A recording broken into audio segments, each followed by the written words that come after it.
Before I start my sermon, I just want to say that there are some young ones in the community, and you all are doing such a wonderful job being here at this service and joining in prayer, and it's bringing so much to all of us having you here. So thank you for being here, and thank everyone for being here on this Shabbat. A man visits his doctor and is feeling rather gloomy. "Doctor," he sighs, "I've been feeling so sad lately, I just can't seem to find any joy." The doctor smiles warmly and says, "I have the perfect solution.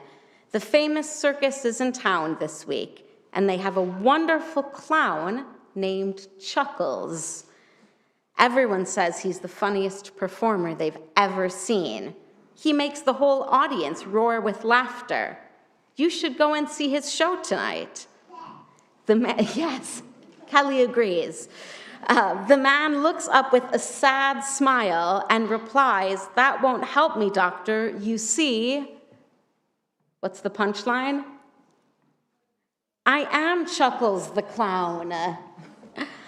How many of us have had moments where we feel maybe like Chuckles in that joke, presenting one face to the world while harboring a completely different or even a slightly different reality inside? We live in a world of image with Instagram, Twitter, Facebook, Snapchat, WhatsApp updates, where one can easily become lost in focusing on how they are being viewed. There can be a disconnect, and often there is, between the posted image and the experienced reality. This week's parasha, Truma, speaks directly to this modern dilemma through ancient wisdom. The parasha is full of detailed instructions on how to build the Mishkan, the tabernacle holding the commandments that we will carry through the desert. In our text, Moses shares this instruction: "Make an ark of acacia wood, 2.5 cubits long, 1.5 cubits wide, and 1.5 cubits high. Overlay it with pure gold. Overlay it inside and out, and make upon it gold molding round about." Why would Moses tell us to cover the inside and the outside with pure gold? Hardly anyone will ever see the inside, aside from the Kohanim. So why does it matter what it looks like? Chazal, the rabbis of the Mishnah and the Talmud, give a commentary that the inside must always match the outside. In the grand scheme of things, why does it matter if the inside matches the outside? Especially an inside that no one sees, or hardly anyone. Chazal is clearly talking about something else, something more essential. In the Talmud, Tanchuma Vayekel, the rabbis begin to explain, a learned person should be the same on the inside as on the outside. By saying a learned person, the rabbis teach that matching our inside with our outside refers to our intellect, and maybe more importantly, that this is something which is learned, something which we can become, that we can change into. Consider the story of Zilla Vandenborn, a Dutch graphic artist who managed to fool her entire family and friends into believing she was on an exotic vacation all across Southeast Asia for 5 straight weeks, until she revealed that it was all just Photoshop magic. As a student in Amsterdam, she had never even left her hometown, as she posted photos on social media of herself visiting stunning beaches, enjoying authentic Southeast Asian cuisine, and snorkeling in the ocean and meeting monks. All of her vacation photos were actually taken inside her apartment or around Amsterdam, with the images manipulated to make them appear as if she was on the other side of the globe. I did this to show people that we filter and manipulate what we show on social media. We create an ideal world online which reality can no longer meet. We live in a visual culture in which mediated information and reality are intertwined. This commentary encourages us to be authentic to ourselves, to focus on integrating who we truly are with how we present ourselves. It can be exhausting and lonely work, upholding an image that isn't true. Just ask Chuckles the clown, making others laugh while himself was feeling gloomy inside. Being a true friend means creating safe spaces where others can reveal their inner gold without fear of judgment. In Pirkei Avot 1:6, we are taught, make for yourself a teacher, acquire for yourself a friend, and judge every person favorably. Notice how the text doesn't say find a friend, but rather acquire a friend, suggesting that true friendship requires investment and intention. Think about the people in your life, even you young ones of any age today, who in your life lets you share your authentic self. Maybe it's when you show them an art project you worked really hard on, or when you tell them you're nervous about something, or when you share a big idea. A real friend celebrates these moments instead of becoming jealous or critical.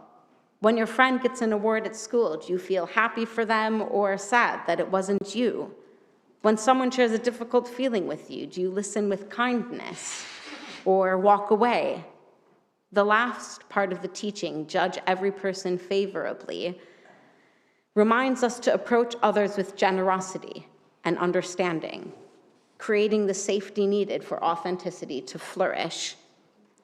Building a community of authenticity means both finding people who see your true self and celebrating others when they risk bringing something forward. The Mishkan wasn't built by one person alone. It required a community working together, each bringing their unique gifts. Similarly, living authentically requires friends who honor our true selves and inspire us to live with integrity between our inside and outside. If it is so important to have integrity between our image and our internal essence, why wasn't the tabernacle created of pure gold instead of acacia wood overlaid with gold? One commentator argues that this is to remind us that we are human, that we will never be able to fully integrate or perfect ourselves, but it is a sacred obligation to try to allow for ourselves to be honest and authentic. We focus often on the importance of doing for others and on just action, but this commentary reminds us of the importance of being still in ourselves, of developing and nurturing our own identity and finding healthy relationships that allow for us to live a life where we are free and proud to show ourselves, not as a photoshopped image, but as acacia wood, striving to own our inherent gold and bring that forward. Modern brain science offers fascinating evidence for what our tradition has long taught about authenticity. Research shows that when our insides match our outsides, our brains actually work better and our bodies stay healthier. Being inauthentic is literally exhausting to our brains. Scientists call this cognitive load, as maintaining a false image requires constant mental effort that depletes our energy. And this depletion can lead to stress, weakened immunity, and even memory problems. In contrast, when we express ourselves authentically, our brains reward us with feel-good chemicals that boost our mood and energy. We also connect better with others, as the brain regions responsible for empathy and trust work more effectively when we're being genuine. Perhaps most importantly, authentic living strengthens our resilience, our ability to bounce back from life's challenges. What's remarkable is how these scientific discoveries confirm the wisdom embedded in the Torah's instructions for the Ark, that harmony between our inner and outer selves isn't just spiritually meaningful, but essential to our well-being as human beings. In addition to my role within the synagogue, I'm also a chaplain at Kingston Hospital. And what we as chaplains find is that the more someone is able to be seen for who they are, the more they will be able to access hope, resilience, the more willing they will be to engage in physical therapy, and other interventions that will help them towards recovery. The more someone is able to authentically share how they are feeling, their memories, their hopes, their fears, their stories of pride, their stories of regret, the more they will be able to face times of uncertainty, times of struggle, and also times of celebration. In the end, the Mishkan's design teaches us that true holiness requires wholeness, the courage to align our inner gold with what we show to the world. Remember Chuckles from the beginning? Perhaps what he needed wasn't another comedy show, but a sanctuary where his inside and outside could match, a community where he could be seen and valued for his whole self, both the performer and the person.